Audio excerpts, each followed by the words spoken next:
Здравейте! Ние сме от Призни, сайта за неразказаните истории на Северозапада. Ще ни разкажете ли какво правите? Аз изработвам едни бижута, да ги нарека, брошчици и колиета за момента, както и коледни топки, великденски яйца от вълна, като тази вълна се обработва. Има две техники, мокро плъстене и сухо плъстене. Като мокрото плъстене е много стар занаят, още от прабългарите се изработвал предимно от мъже, защото е бил тежък физически труд. Да. Тогава на времето от вълната са правили предимно килими за младоженци, както и за бебетата, за люлчиците, за през зимата да им е топличко. Затова е било и повече като обем, предполагам, и по-тежко. Много голямо като обем, да. Значи килим имате представа колко е голям, да, и затова се е обработвала предимно от мъже. Нали, като се е наслагвала вълната, се е скубела, ето така, в случая, ето така. Се скуби вълната и се подрежда, като на килимите са се слагали разни инициали, обозначавало се така с вълнообразие, се е показвало, че това е водата, слънцето, небето, земята, нали са имали различни фигури и тези фигури са се полагали върху килима. Като на някои килими се е правило и са се слагали инициалите на младоженците, нали, първите буквички на младоженците. Сега в съвременен вариант има и едно сухо плъстене, като се прави с ето такива едни специални иглички и се казва иглонабиване. В случая аз вече съм си наскубала вълна и започваш ето така да се набива.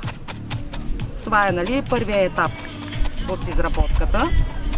Като вече многократно, нали, се набива това нещо, след това долу-горе се получава нещо ето такова. Така.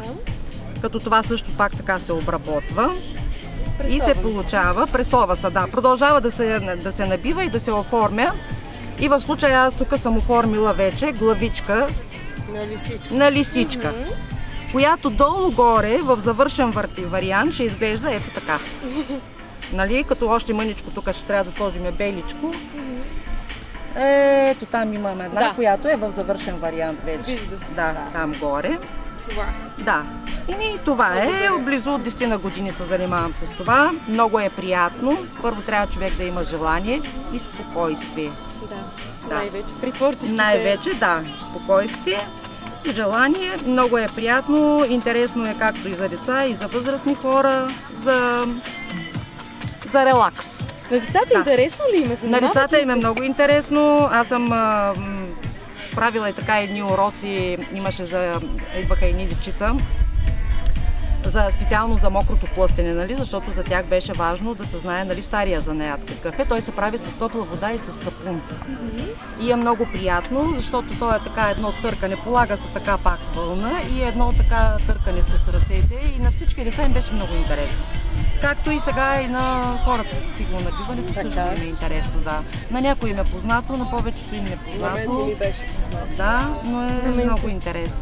Сините пана са направени с една стара фотографска техника. Тези специално. Да, която се нарича цианотипия. И това е първият метод за принтиране, измислен от един учен. Хекшел, мисля, че ми беше фамилията. И тя е много подходяща за всякакви артистични експерименти, защото всеки един отпечатък е уникален.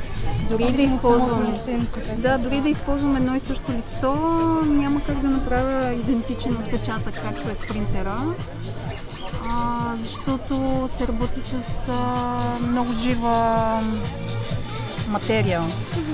Нанася се фоточувствителна емулсия върху хартия памучна или върху памучен плат, която първо трябва да изсъхне на тъмно и след което се поставя било то листото или негативна фотография, както е тук с луната. Това е луната, която аз съм снимала преди време, върнала съм я в негатив и съм отпечатала чрез цианотипен метод отпечатък. Здравейте! Аз се казвам Мариела. От 2 години изработвам такива играчки, да зарадваме тези малки мълчугани.